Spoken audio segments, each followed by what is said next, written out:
ଶତ୍ରୁତାର ଅନ୍ତିମ ପରିଣାମ। କିଏ ଶତ୍ରୁ ହେଲେ କ'ଣ ହୋଇଥାଏ ଆସନ୍ତୁ ଜାଣିବା। ସ୍ୱାମୀ ଶତ୍ରୁ ହେଲେ ଘରର ଶାନ୍ତି ନଷ୍ଟ ହୁଏ।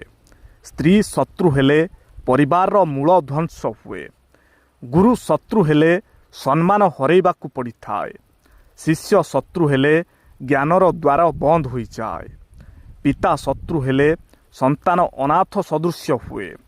ପୁତ୍ର ଶତ୍ରୁ ହେଲେ ପିତା ହୁଏ ହନ୍ତସନ୍ତ। ରାଜା ଶତ୍ରୁ ହେଲେ ପ୍ରଜାଙ୍କୁ ଦୁଃଖ ଭୋଗିବାକୁ ପଡ଼େ। ପ୍ରଜା ଶତ୍ରୁ ହେଲେ ରାଜାଙ୍କର ପତନ ନିଶ୍ଚିନ୍ତ। ଯଜମାନ ଶତ୍ରୁ ହେଲେ ପବିତ୍ର କାର୍ଯ୍ୟର ଫଳ ନଷ୍ଟ ହୋଇଯାଏ। ପୁରୋହିତ ଶତ୍ରୁ ହେଲେ ମାନ ଓ ଜ୍ଞାନ ହ୍ରାସ ପାଏ। ଭାଇ ଶତ୍ରୁ ହେଲେ ପରିବାରର ଏକତା ଭାଙ୍ଗିଯାଏ। ଭଉଣୀ ଶତ୍ରୁ ହେଲେ ମମତା ଓ ସ୍ନେହ ଶୁଷ୍କ ହୋଇଯାଏ। ମିତ୍ର ଶତ୍ରୁ ହେଲେ ଭାଙ୍ଗିଯାଏ ବିଶ୍ୱାସ। ଶତ୍ରୁ ଯଦି ମିତ୍ର ସଦୃଶ୍ୟ ହୋଇଯାଏ ଜୀବନର ସର୍ବଶ୍ରେଷ୍ଠ ଲାଭ। ଶତ୍ରୁତା ଯେଉଁଠି ଅଛି ସେଇଠି ବିନାଶ। ପ୍ରେମ କ୍ଷମା ଓ ବିଶ୍ୱାସ ଯେଉଁଠି ରହେ ସେଇଠି ସୁଖ ଶାନ୍ତି ଓ ମଙ୍ଗଳ। କ'ଣ ସାଙ୍ଗମାନେ ଠିକ୍ ତ?